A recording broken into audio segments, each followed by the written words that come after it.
How's it going, everyone? We have just witnessed one of the largest upsets in tennis Grand Slam history. John Millman has defeated Roger Federer in the fourth round. There will be no Federer and Djokovic in the quarterfinals. It took 4 sets, and it will be Djokovic and Millman. You can't blame me for jinxing it because I knocked on wood on Monday Match Analysis, but Federer is out, and I don't know what much else I can do in this situation other than to make a video. So here I am. We're going to do 5 reasons why. Again, the very popular format. And for number one, and we'll get to it. Federer played awful here, but the number one reason I always like to give a little bit of credit to the winner. So number one is Millman's fitness, and you know this guy in weather that and conditions that were absolute death, absolutely brutal to play in. You could not tell with John Millman. The energy he brought to the court for 4 sets without any dips in his energy level was flat out insane.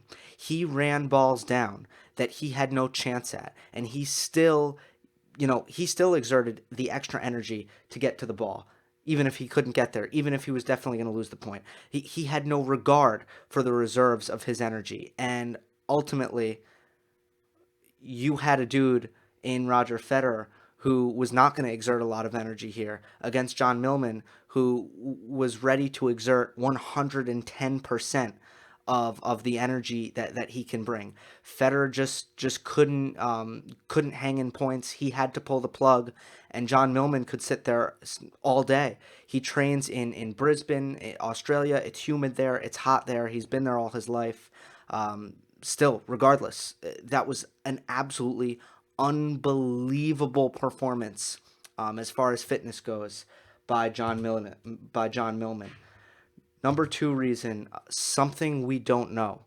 Federer, this wasn't like a regular. Okay, I'm going to give you an example. A lot of people were like, oh, Federer played absolutely terrible against Novak in the Cincinnati final.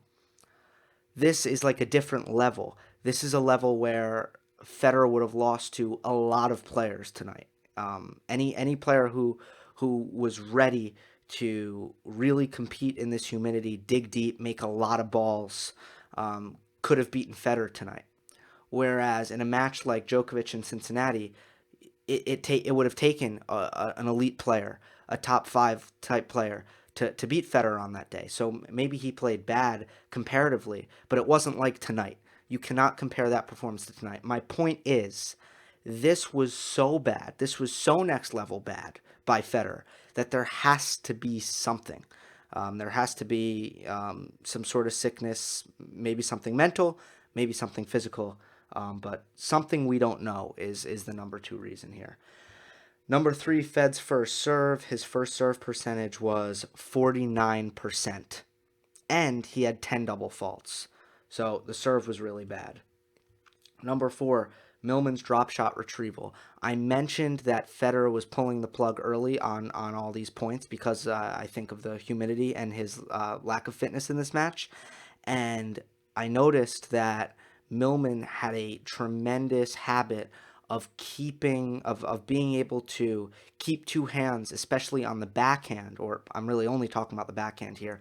When Federer drop shotted to the backhand side, most players have an instinct to take the left hand off the racket as a righty, switch to continental grip, and because the ball is low, slice it. And Millman burned Federer on a couple of really big points by keeping the left hand on the racket, running in with the racket prepared, and actually being able to hurt Federer with a topspin backhand pass off of Federer's drop shots. So that's a smaller detail, but that's something Millman did really well. And then number five, Fed's groundies. All you really got to do is look at the stats. Roger Federer had 76 unforced errors, which is an incredibly high number. I would compare it to off the ground like how he played against Tommy Robredo in the 2013 U.S. Open, where that just became Tommy Robredo is going to make every shot and Roger Federer is eventually going to miss, and that was the whole match.